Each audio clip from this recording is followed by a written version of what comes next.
Fairbanks House here in Dedham. Is there anyone here who's not familiar with the Fairbanks House and what it is? Awesome. All right, so we got that out of the way. So, I'm going to be talking to you tonight about the origins of nursery rhymes and sayings. These things that we've all heard and maybe wondered, where did that come from, or didn't even realize it was from something historic. Now, there are, of course, a bajillion of these. We are mostly focusing on ones from the colonial period, or from the, let's say, 1500 to 1800 or so. There are a few that are outside that, but we're focusing on that period because, the mid 1600s to early 1900s is the main Fairbanks time period that we study. So the biggest thing to keep in mind with this whole thing is to take it all with a grain of salt. And yes, at the end of this slide, I will explain why we say take it with a grain of salt. But the main thing here is that most of these things do not have documented origins. Almost any single one of these you look up, you will find 5 different theories on where it came from. So we have chosen ones that seem the most likely or that are the best documented, but you may have heard other ones, and it doesn't mean these are more factual than those because no one was, taking down scientific notations of when these first showed up in, the nomenclature. So take it with a grain of salt. And so this one's way earlier than the time period we're focusing on tonight.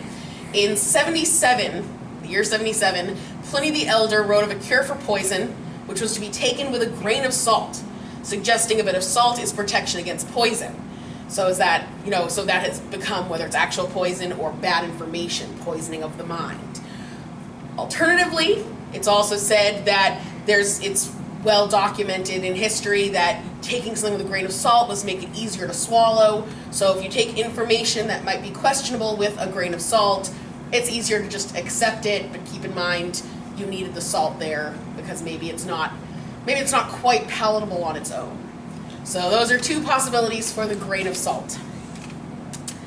But we'll go back to sayings later. So first we're going to start off with nursery rhymes. Just a small selection of them. So nursery rhymes, as we know them, first show up in the mid-16th century. And they usually took the form of in one of these 3 things. So that's work songs, which was songs or rhymes to say while working to make the time pass faster, lullabies to sing to children, or tales of caution. If anyone's ever read the original Grimm fairy tales, Grimm Brothers fairy tales, you know that stories were not necessarily always supposed to have a happy ending. Stories were passed down to warn children. The term itself, nursery rhyme, does not show up until the late 18th century. So we have nursery rhymes, but they are not referred to as such until later. So, first off, everyone's heard Pop Goes the Weasel, right? Does anyone want to sing it? Anyone want to volunteer? No? So, all around the mulberry bush, the monkey chased the weasel. The monkey stopped to pull up his sock. Pop goes the weasel. Now, aside from the fact that the genesis of these is, has many different theories, there's actually even many different lyrics given. If you look it up, some of them it's a sock, some of it's, he pulled up his top, he pulled up his, it's all these different things. So, again, they all involve a pop goes the weasel at the end. But the lyrics themselves change, the theories on where it comes from changes. So, really, again, big grain of salt. Like a grain of salt that's maybe like that type of grain of salt. All right, so the theory we find most credible has to do with a piece of equipment called a weasel. This is a picture of the weasel at the Fairbanks house in the lean-to, which you can go see Wednesday through Sunday. Tours start on the hour, 10 to 4. So a weasel was used for winding yarn. All right, so after you use your spinning wheel to spin the yarn, you wind it into skeins, okay? When you reach a skein, so you're winding it, you wind it, and then the machine literally pops. The wooden pops. So this was often a job for children, was their job to wind up the yarn into skeins, and you wanted your skeins to be exact. Every skein should be the same length, whether it's for selling or for your own usage. You want all your skeins to match. So you use the weasel to make sure you had matching skeins. Children would do this, sing the song, and if you timed the song right, hopefully the weasel would pop right around the point in the song where you say, "Pop goes the weasel." Next up, ring around the rosy. Ring around the rosy, pocket full of posy, ashes, ashes, we all fall down. Now, a lot of these, it's also very common, ring around the rosy, a pocket full of posy, a chew, or a tissue, a tissue. The ashes is one of those that's particularly up in the air. But generally, many people believe it refers to the Black Death, which is the bubonic plague, which wiped out a third of the population of Europe in the 14th century. So, nice cheery little song to sing with the kiddies there. So, the rosy could refer to the red, sometimes circular rash that was an early sign of the plague. The posy. So posies, and this is something that actually wasn't just during the bubonic plague, this is just generally, posies were a sachet of herbs and flowers and strongly scented items with good scents that people believed in miasmic theory, as in if you could breathe in bad smells, you would be affected by them. So they didn't understand how the plague spread, they didn't understand how sickness spread, but they thought if you didn't breathe it in, then you would be protected. Which is why if you've ever seen a plague mask, one of the doctors from the plague, and it's got that beak that looks terrifying, that horned beak, that actually was to hold a posy. So the doctor could examine his patients while breathing in, not breathing in the contaminated air. So the posy, and that's something that people use pretty much up until modern sanitation, because history just smelled terrible. So anywhere you were in history, it smelled terrible. So people, especially the nobility, they'd walk around, carrying their posy, and so they didn't have to breathe the stench of the lower classes. And the ashes, we all fall down. That's just plain old dying. It's not a very cheerful end, but it's about the Black Plague. Really, how else was it going to go? So, little Miss Muffet sat in a tuffet eating her curds and whey. Along came a spider who sat down beside her and frightened Miss Muffet away. Now this one, I will note, curds and whey is involved. And I've done some cheese making classes at the Fairbanks house, and with kids, we're talking, 3rd, 4th, 5th graders. None of them have heard this. Apparently this nursery rhyme is dying because no one under the age of 15 who I've asked has ever heard of it. So we may be the last vestiges of this nursery rhyme. It may be, so apparently that's just not one they tell anymore. I don't know why, but something interesting. So this is possibly referring to an English physician, Dr. Thomas Muffet, and one of his daughters. He was known for his study of insects, particularly spiders. I'm not sure why someone would write a rhyme about it, but, sure. A tuffet, for anyone who doesn't know, is a small three-legged stool. So, sitting on a tuffet. And curds and whey is part of the cheese-making process. When the milk curdles, it becomes curds, it separates from the whey. So the curds are made into the cheese, the whey was used to feed the pigs or just thrown out. Curds and whey is gross. I'm not really sure why Miss Muffet would be eating the whey along with the curds. Most people would just make the curds into cheese and then eat that, but let's try not to judge Miss Muffet too harshly for her tastes. But in any case, and my personal favorite, and possibly even darker than Ring Around the Rosy, Mary, Mary, quite contrary, how does your garden grow? With silver bells and cockle shells and pretty maids all in a row. So this is often thought to refer to Queen Mary I of England, who was the daughter of Henry VIII and Catherine of Aragon.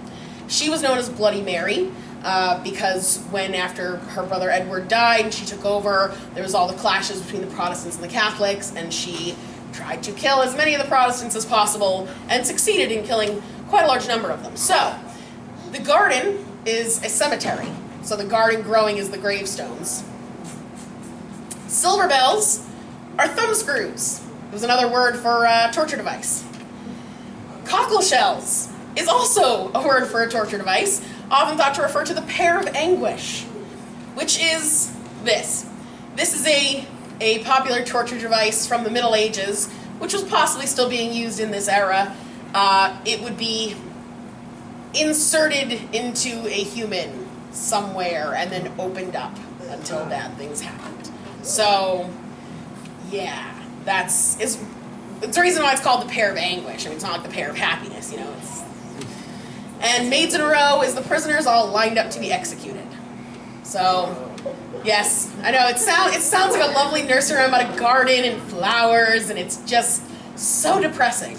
But there you are. So, this is one of those, you know, it makes, you know, they use the terminology to make it more palatable, but then it gets to the point people forget that this originally was referring to something really terrible. But, all right, so those are the selection of nursery rhymes that we thought were of the most interest, that had the most interesting backgrounds. Does anyone have any questions about the nursery rhymes before we move on to just general sayings? Have you told Storyland about this? I don't think that, I'm not comfortable telling anyone who still listens to nursery rhymes as a form of entertainment about this. We'll let them grow up and learn about it, you know, later. Yes? Why, I get the work songs, why would you sweeten up the plague and sweeten up Why sleep? Well, that's a good point. Why sweeten up the plague? Why write songs about depressing things? Right. I mean, it's the same reason why the original, you know, Hans Christian Andersen story of The Little Mermaid ends with her giving up her soul, her feet bleeding, and then her turning into sea foam. She doesn't end up with these stories were not originally meant for cheering children up. They were meant to be cautionary tales. They were meant to be, you know, if you're bad, this is what happens to you. You know, it's this kind of, you know, moral of the story. Also, in history, there just wasn't as much of an emphasis as there is now on, like, make the kiddies happy and make them feel good. Back then, it was kind of like, life can be terrible, let's start them on it early. Like, it was, you know, it just wasn't as positive an attitude, honestly. So it's kind of like, oh, here's, you know, here's a history lesson for you. Now, sing it with your friends. I mean, you know. Any other questions about the nursery rhymes?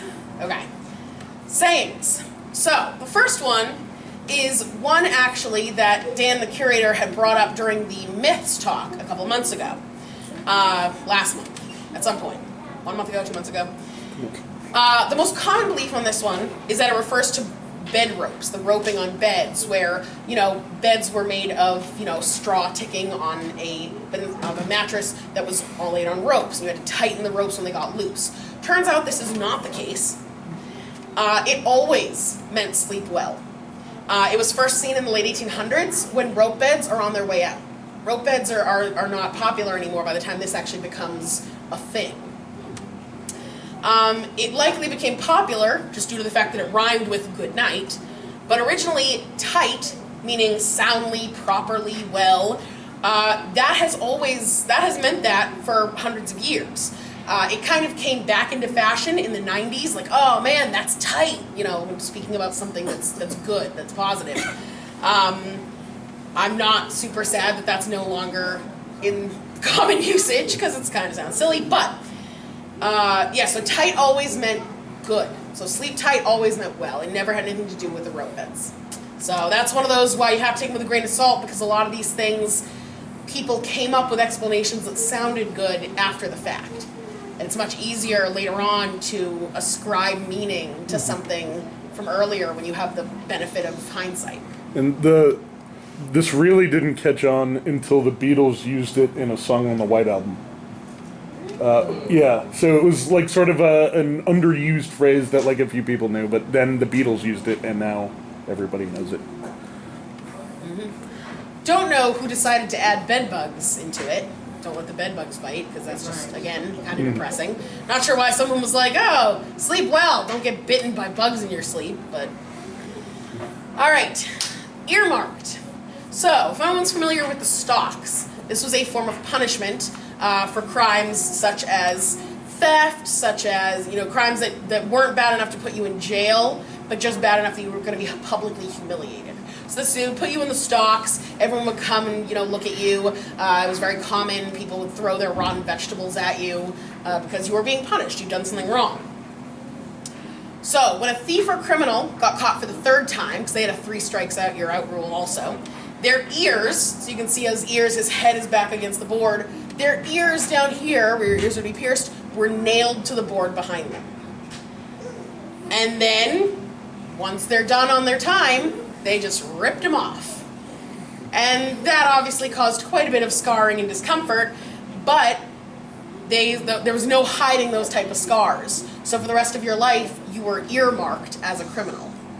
That's why if you've earmarked something, so you could never not be earmarked as a criminal if you'd committed your 3rd offense. Nose to the grindstone. So obviously meaning to work hard and keep at your work. In mills, grist mills, where they would grind corn, wheat, a single spark would immediately set the whole building ablaze. Not only the fact that it was made of wood, but also just the grains in the air were very flammable. They always had to be careful. You only did mill work during the day. You never lit candles in there. So they had to be really careful about not allowing any sparks. Now, if anyone's unclear, the way mills work, you have 2 millstones, and one stays, stationary, and the other turns above it. And you would move them closer and closer to get a finer grain. But if the 2 stones struck each other, well, that's how flint works, making a fire. So if the 2 stones struck each other, they would make sparks. But if the stones started touching, it immediately made a burning smell that you could smell if you were paying close attention. So if you worked in a mill, you had to keep your nose to the grindstone to always be on the lookout for that smell, meaning that the stones were touching and you were in danger of a fire. The baker's dozen, which is still very common today, which is generally that when you order 12 of something, you get 13 of it. So this comes from the late 16th century. Bakers could be fined if they were found shorting their customers, and this is by weight of the loaves or the buns. And so they actually, if you felt that you were being shorted, you could bring in the magistrate, and he could weigh the loaves to make sure that the baker, wasn't trying to sell you, 12 1-pound loaves that were each only 14 ounces so he could make a little extra money. So in order to avoid the fine, bakers would just throw in an extra one, and that way there could be no doubt of any shorting. And that has stuck around as something that they still do. Baker's dozen. Saved by the Bell. Now, this is another one that it came into more common usage before the 90s sitcom. It came into more common usage with boxing. Because they said saved by the bell. If you were about to get knocked out and the bell rang for the end of the round, you were saved by the bell. But it was actually around before that. And it originally, again, we think, that grain of salt, came from the fear of being buried alive. Because no one really wants that to happen to them. But in the 16, 17, even 1800s, medical science wasn't exactly what it is today. So if someone was in a coma, and it just seemed like they weren't breathing, they might get buried on accident. And sadly, it did happen. Grave plots used to be rented. You didn't buy them, you rented them. So 10, 15 years in after you were, gone, it will be your remains would be dug out and a new person would be buried there. And when remains had been dug out and coffin lids were opened, there have been lids found with fingernail marks on the inside. So it did happen that people were buried alive. I mean, this is not common. It's not like everyone and their mother was happening, but it did happen, and this is something people are very afraid of. So, what you do is, if you can afford it, if your family can afford it, you tie a rope to the corpse's wrist, and the rope goes up through the coffin lid, up through the ground, and is attached to a bell above the ground. And that way, if the person wakes up, they immediately start thrashing, and the bell rings, and you could be saved by the bell. Now, this wasn't particularly effective, seeing as how even if the bell rang, the chances of them actually being able to dig down deep enough and get you out before you smothered were not great, and we don't have any actual record of anyone actually being saved this way, but it made people feel better. So, and you can't put a price on feeling good, right? Sure. So, this was saved by the bell. Now the next two sayings are actually connected to this. The next one is the graveyard shift. If someone is to be saved by the bell, there has to always be someone in the graveyard listening for the bell ringing. If there's no one there at 3 a.m. and the corpse wakes up and starts thrashing, the bell rings, if no one hears it, then there's no chance at all of saving them. So someone had to be on shift in the graveyard all night, listening for the bells. And then you have a dead ringer. Now, this is one that, again, is not as common anymore. It's kind of dying out in usage. But a dead ringer is often referred to as someone who looks exactly like someone else. Oh, I met this guy the other day. He's a dead ringer for Brad Pitt. It means that looks just like someone else. So, this often comes, well, to describe someone who looks similar. This also came from the whole Saved by the Bell thing. Because if you saw someone, if you said, oh, John, I thought John died last week. Must be a dead ringer. He was dead, he rung the bell, he got dug up. There's John. Looks just like John, he's a dead ringer for John. Alright, so, the rule of thumb.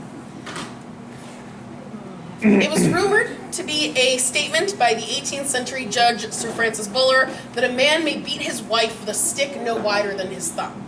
It was legal to beat your wife, to apply discipline, but you were not allowed to do it with anything larger than the width of a thumb, because that would then be considered abuse. So there's a very fine line between discipline and abuse.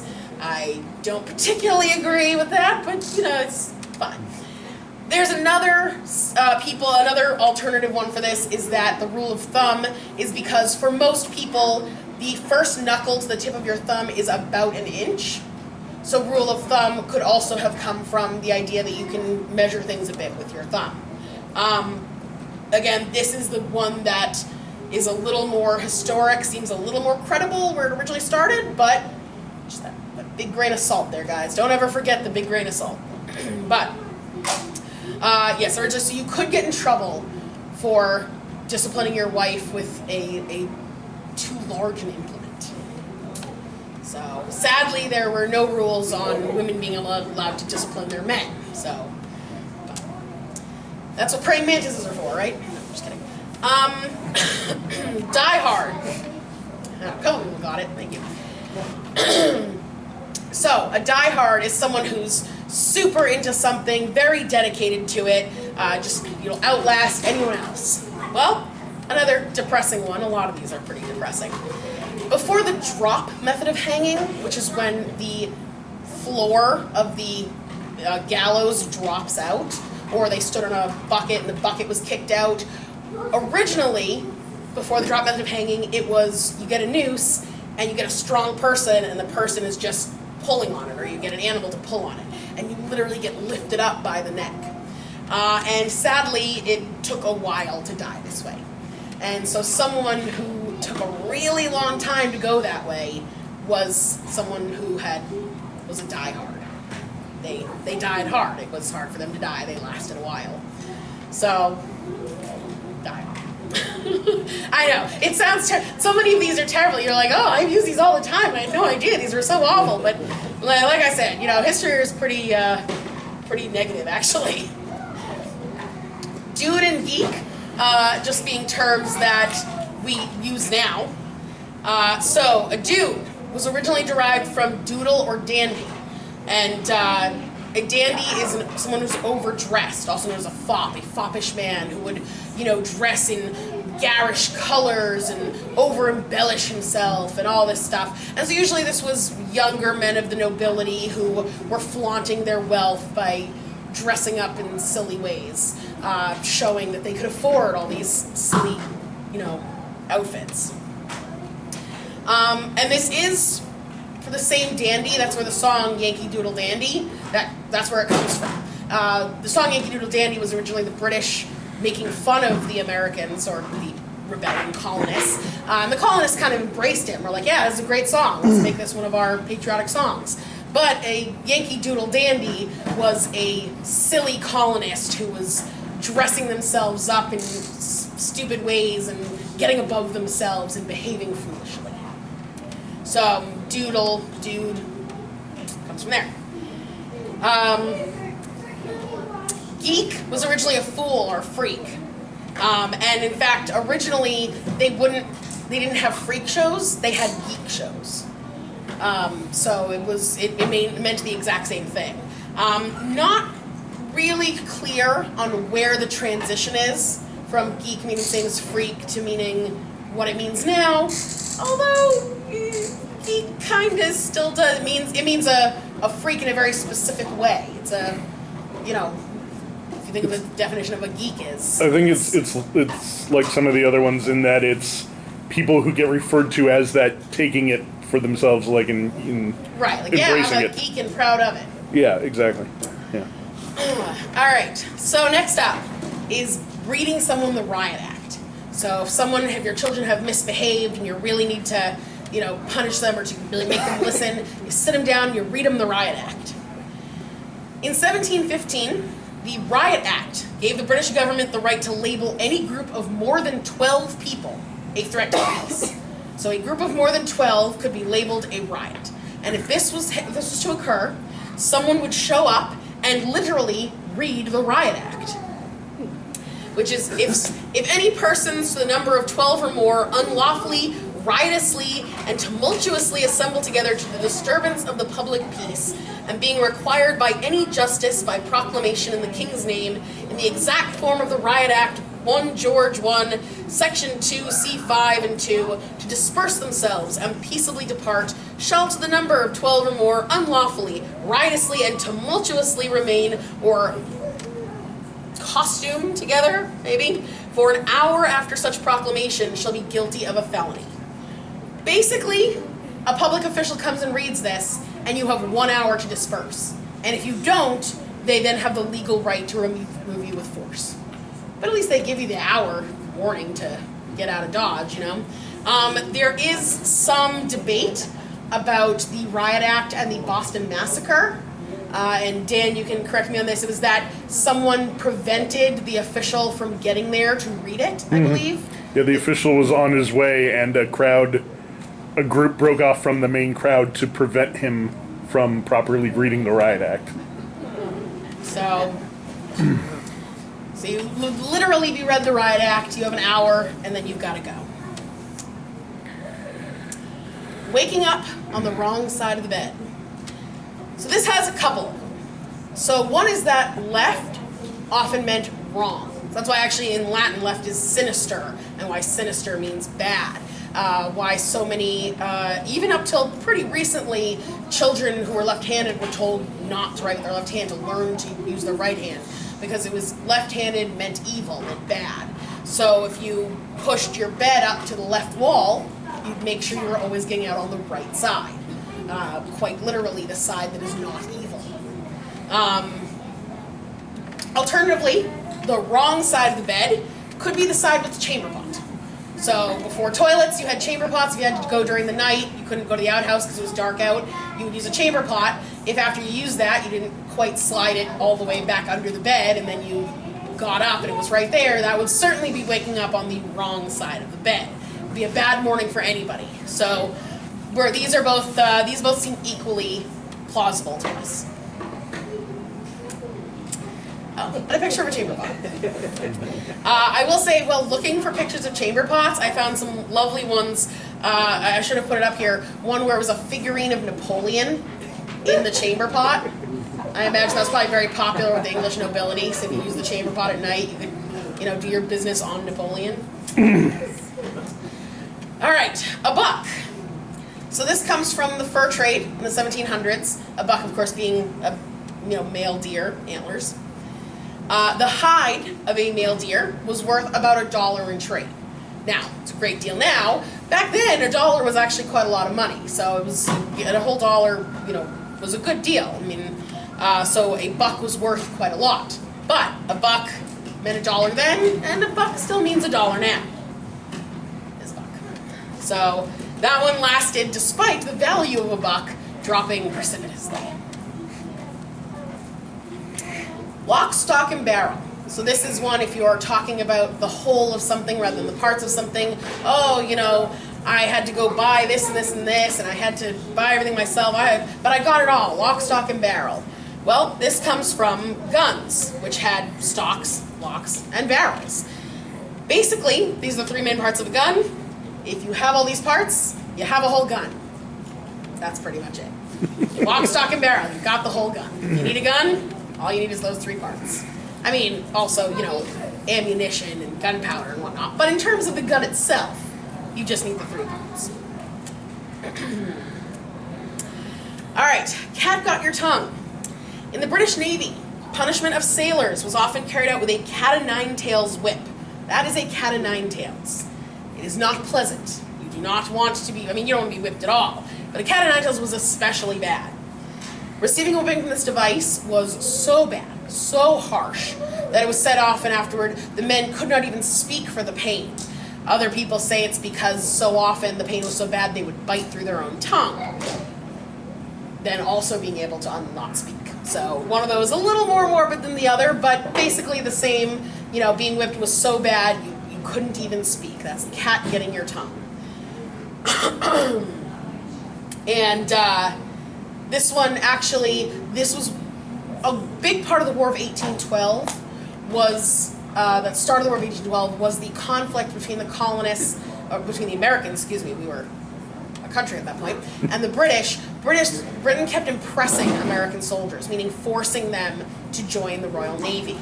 And so one of the main tenets of the War of 1812 was basically the colonists saying, like, you know, because the British say, no, you know, we're allowed to do this because of this, this, this, and this. And they say, yeah, but look how you abuse your sailors. So the use of nine-tails was not allowed on a lot of American ships, specifically because they were like, well, we're not like the British.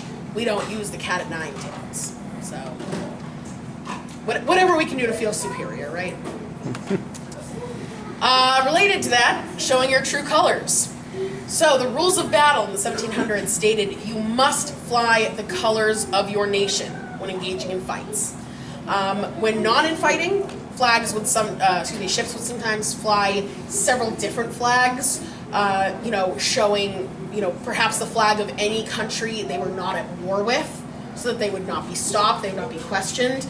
But if it came to a fight, you're supposed to take down all but your actual colors. And this was considered extremely dishonorable if you didn't. You had to show your true colors when you fought. Of course, a common deception of pirates was to fly innocuous colors, bring in unwary ships, and then attack, because I'm not sure pirates cared that much about being honorable and fighting fair. It's why they were pirates. So, but showing your true colors was a very important piece of naval warfare, and I think now we kind of think like, whatever, like, why would they bother? Like, it doesn't matter, you know. But back then, it was one of those, you know, it was an egregious error to not fly your true colors when in a battle. Next up is letting your hair down, also from the 17th century. Women were expected to always have their hair up in public. And of course, if you were wealthier and more noble, your hair would be bigger and fancier and have probably fake birds and flowers in it and all sorts of things. But even the lower classes, your hair was always up in a braid or a bun. You never had your hair out down in public. Having your hair down was only at home, relaxing among your family. Even in front of friends, your hair was always up. So letting your hair down really meant that you could be very comfortable and relaxed. So to do otherwise, like I said, was very scandalous if a woman went out with her hair down. On the male side of this, gentlemen, especially in Parliament or court, always wore powdered wigs. So you see all those old portraits, they always have, everyone didn't have white hair. Those are all wigs.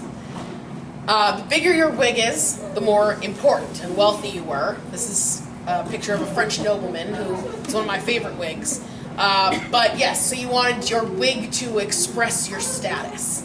And still today, being a big wig means someone who's a big deal, someone who either they are a big deal or they think they're a big deal, which again, back then could be either one. Either you were a big deal or you thought you were. More than you can shake a stick at.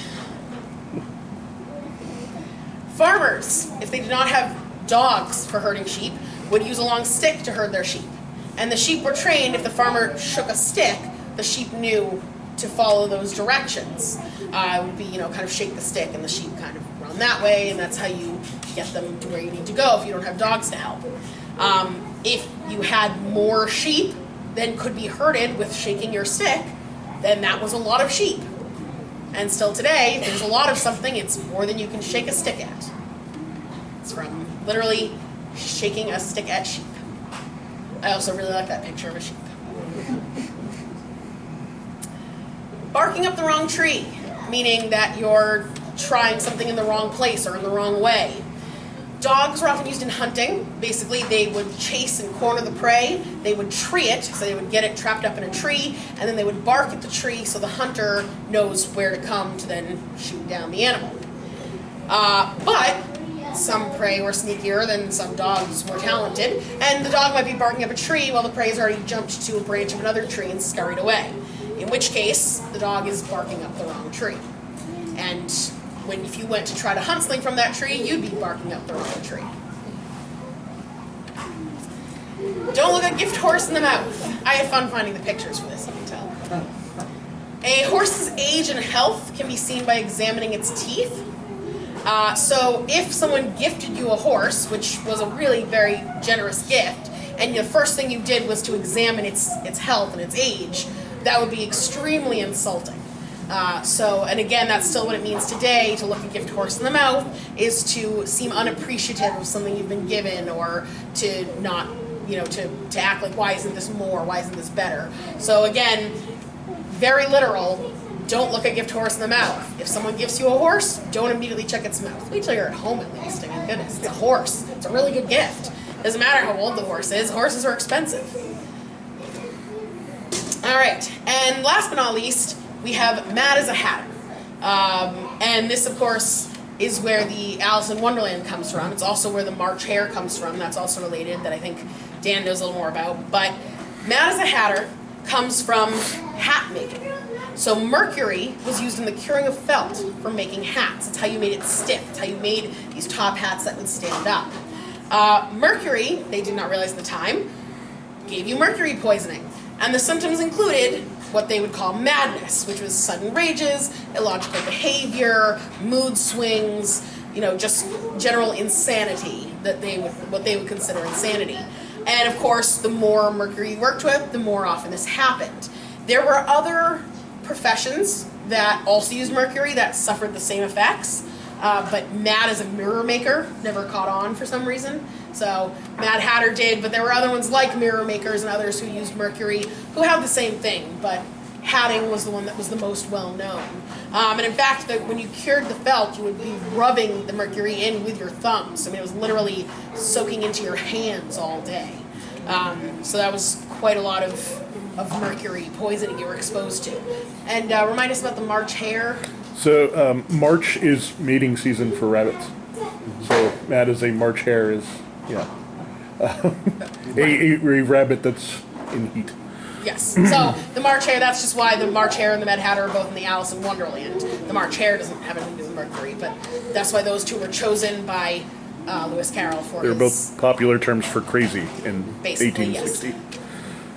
All right, so if you're interested in mercury poisoning, it's a weird segue, I know, but the next talk, which is the first Thursday of September, is about the mystery of Jason Fairbanks. And there is a theory that possibly part of what happened with the whole Jason Fairbanks mystery was due to mercury poisoning. So that was that little connection I was leading up to there.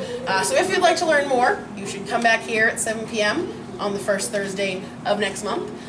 We also have other things coming up on Friday, August 30th at 7 p.m. At the Fairbanks house. We have a fire pit nowhere near the old house. It's way over the inside of the property. And we'll be telling spooky ghost stories and making s'mores, and it's free to come. It's open to all ages, but the stories will be spooky, so we recommend, kids who are okay with it being dark. And on Sunday, September 29th, we have our Fall Festival and September Fest.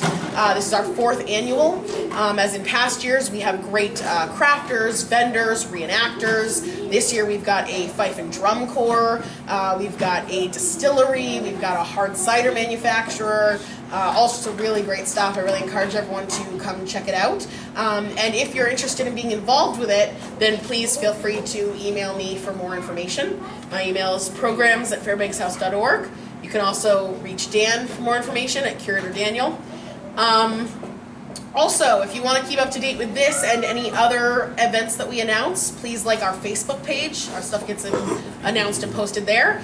And also, we have a YouTube channel now where we're posting these talks and other things as they come up. So we encourage you to subscribe there also. Are there any questions?